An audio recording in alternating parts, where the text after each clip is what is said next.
అసలు ఎలా ఉంటాడు వాడు? ఎదురుగా ఎలాంటి వాడున్నా తలదన్నేలా ఉంటాడు.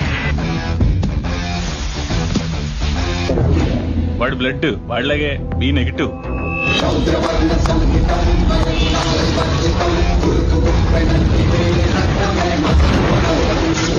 అందరి గుండె నిమిషానికి 72 సార్లు కొట్టుకుంటే వాడిది 42 సార్లే కొట్టుకుంటారు.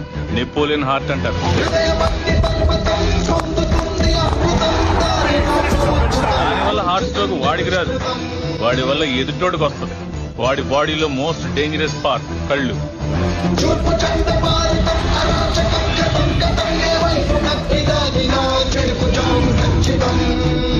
వాడు ప్రేమగా చూస్తున్నాడు, ఏ చేద్దామని చూస్తున్నాడు ఎప్పటికీ అర్థం కాదు. ఒక్క ముక్కలో చెప్పాలంటే ఆర్డినరీగా కనిపించే ఎక్స్ట్రాడినరీ పర్సన్ అని చేయాలి.